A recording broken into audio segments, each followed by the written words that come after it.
नमस्कार मित्रांनो, लग्नाची बेडी या आजच्या भागामध्ये आपण बघणार आहोत की सिंधू ही घरी येते। सिंधू सर्वांना विचारते की तुम्हाला मला बघून आनंद नाही झाला का, कारण सर्वांना खूप मोठा एक धक्का बसलेला असतो।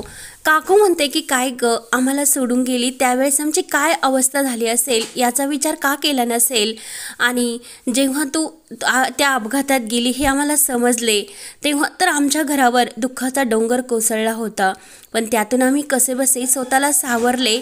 ऋतुराज म्हणत असतो की तू गेल्यानंतर तू तर निघून गेली, पण आमच्या घराला दुःख देऊन गेली आणि बाहेर समाजात आम्हाला तोंड दाखवण्याची सुद्धा तू काहीच ठेवले नाही। खूप बदनामी झाली आमच्या घराण्याची। ऋतुजा म्हणत असते की हो, तू तर गेली एका वाटेने, पण सर्व दुःख आम्हालाच देऊन गेली। आणि वर विचारते की आम्हाला तुला बघितल्यानंतर आनंद का झाला नसेल, आणि तुला हे सर्व बोलूशी का वाटते ग, काही तुझी जीव वगैरे काही जडते की नाही। तेव्हा सिंधू म्हणते की कारण तुम्हाला सर्वांना बघून मला खूप आनंद झाला। राजश्री विचारते की कसला आनंद, आमच्यापासून आमचा नातं दूर केला की राघवचं आयुष्य तू उद्ध्वस्त केले याचा तुला आनंद झाला का। तुझा राग तर राघवर होता, मग त्याची शिक्षा तू आम्हाला का दिली असेल, असे राजश्री आपल्या डोळ्यात पाणी आणून सिंधूला विचारत असते। राजश्री म्हणते की राघव आणि तुझं ज्या परिस्थितीत लग्न झाले होते तेव्हा तरी सुद्धा आम्ही तुला त्या परिस्थितीत स्वीकारले, तुला या घरामध्ये सर्व काही मान दिला आणि तुला एक खूप मोठी अशी डॉक्टर सुद्धा बनवले।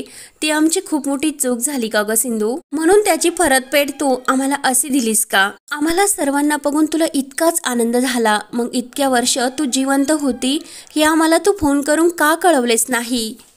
सिंधू ही आई म्हणून राजश्रीला समजावण्याचा प्रयत्न करते। राजश्री म्हणते की बाद झाले सिंधू, आई सुद्धा म्हणू नको, तू जर मला आई मानत असती तर जाता वेळेस एकदा तरी मला तू विचारले असते आणि मला एकदा तरी फोन केला असता, पण तू मला कधीच आई मानले नाही, त्यामुळे प्लीज आता आई हा शब्द म्हणू नको। राजश्री पुढे म्हणते की माझ्या जागी जर तुझीच आई असती तर तू तिला अशीच सोडून गेली असती का, पण बरं झालं ती सुद्धा या जगामध्ये नाही, नाहीतर तिला हे सर्व खूप सहन करावे लागले असते आणि त्याचा तर तिला खूप त्रास झाला असता। तर काकू आणि राघव हे राजश्रीला म्हणतात की तू एका परक्या व्यक्तीसाठी इतका त्रास करून घेऊ नको। राघव मात्र सिंधूकडे रागाने बघत असतो आणि काकू म्हणते की तुझी हिंमतच कशी झाली या घरामध्ये परत पाऊल ठेवण्याची, का आली तू इथेस। ऋतुराज म्हणत असतं की राघव एकदम बरोबर बोलतो आणि तुला या घरामध्ये बोलवलेच कोणी, तर मधू म्हणते की मी बोलवले। राघवला मधूचा खूप राग येतो आणि तुला इथे काय गरज होती हिला बोलवण्याची, कोणी सांगितले होते तुला इथे हिला बोलवण्यासाठी।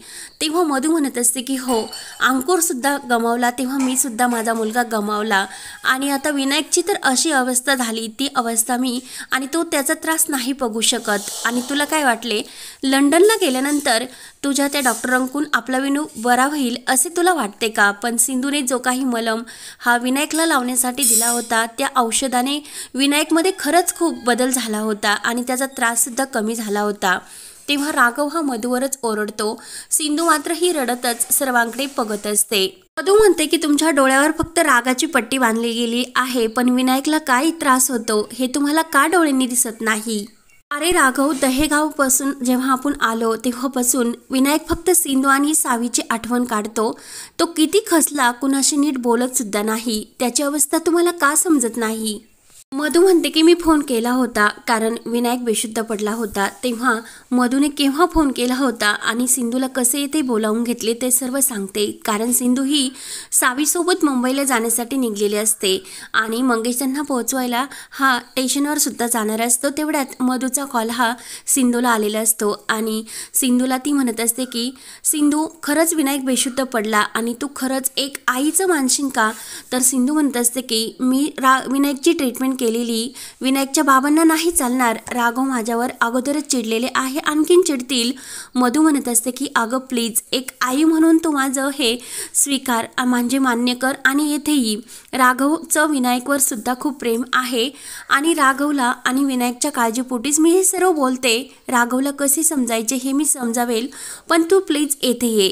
तर मंगेशने सिंधूला फोन स्पीकरवर टाकण्यासाठी सांगितलेला असतो। मंगेश सुद्धा हे सर्व ऐकत असतो आणि सिंधू काही उत्तर देत नाही। मधू म्हणत असते की अगं सिंधू सांग ना, तू येशील की नाही। त्याचवेळी सिंधू आपल्या कपाटामधून राघव तिचा आणि अंकुर सोबतचा फोटो घेते. त्या फोटोकडे बघत असते. मी राघवचा एक मुलगा गमावला म्हणजे अंकुर, पण आता ह्या दुसऱ्या मुलाला मी नाही गमावू शकत, म्हणून सिंधू आपला डिसिजन बदलते आणि मुंबईला जाण्याऐवजी पुण्याला जाण्याचा निर्णय ती घेते. तर मंगेश म्हणतो की सिंधू एकदम असा योग्य निर्णय घेतला आणि मला पूर्ण खात्री आहे, तुझ्यावर पूर्ण विश्वास की तू नक्की विनायकला बरा करशील. तेव्हा लगेच सिंधू ही मंगेशला थँक्यू बोलते आणि मंगेशला सुद्धा सिंधू पुण्याला जाते म्हणून खूप आनंद होतो. तर सिंधूला कसे येते बोलावले हे मधूने सांगितल्यानंतर काकू म्हणते की काय गरज होती तुला हे सर्व करण्याची, का बोलावलेस तू तिला इथे. मधू म्हणत असते की तुम्ही बघितले ना आपल्या डोळ्यांनी, जेव्हा सिंधू या घरामध्ये तिने पाऊल ठेवले तर विनायक बेशुद्ध असताना चक्क तो चालायला लागला. राघव हा तर एक चमत्कारच आहे ना, म्हणून मला असे वाटते की सिंधूशिवाय कोणताही बेस्ट डॉक्टर विनायकसाठी योग्य असू शकत नाही. राघव चिडतो आणि सिंधू विनायकची ट्रीटमेंट केलेली मला आवडणार नाही. मी जगातला कोणताही डॉक्टर घेऊन येईल आणि विनायकच्या पायाची ट्रीटमेंट करेल, पण ह्या बाईकून मला मात्र विनायकची ट्रीटमेंट करायची नाही, असे स्पष्ट शब्दात राघव उत्तर देतो. तर सिंधूला आणखीनच वाईट वाटत असते. सिंधू मनात म्हणते की राघवच्या मनामध्ये माझ्याविषयी इतका राग का असेल. तर लगेच मधू म्हणते की राघव किती सेल्फिश वागतो रे, तुला ते सुद्धा समजत नाही का.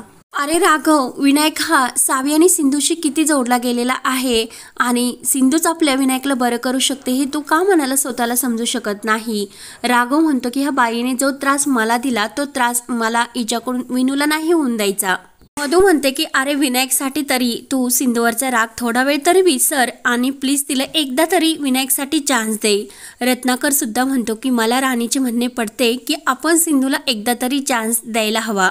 काकू म्हणते की हे मला मान्य नाही. ऋतुजा सुद्धा म्हणते की सिंधूने ट्रीटमेंट केलेली मला चालणार नाही, असे बोलून राघव रागाने आतमध्ये निघून जातो आणि ऋतुजा सुद्धा. त्यानंतर इकडे विनायक सावीला आपली बाल्कनी दाखवत असतो आणि सावीने त्याला आणलेले ते चॉकलेट देते आणि त्या दिवशी तुम्हाला न विचारता का निघून आला रे, त्यामुळे हे चॉकलेट्स तुला. तेव्हा विनायक सांगत असतो की मला या घरामध्ये ती मोठी आजी आहे ना, तिचा खूप राग येतो आणि तिची भीती सुद्धा वाटते आणि तिनेच तुझा नंबर ब्लॉक सुद्धा केला होता, म्हणून माझी अशी अवस्था झाली.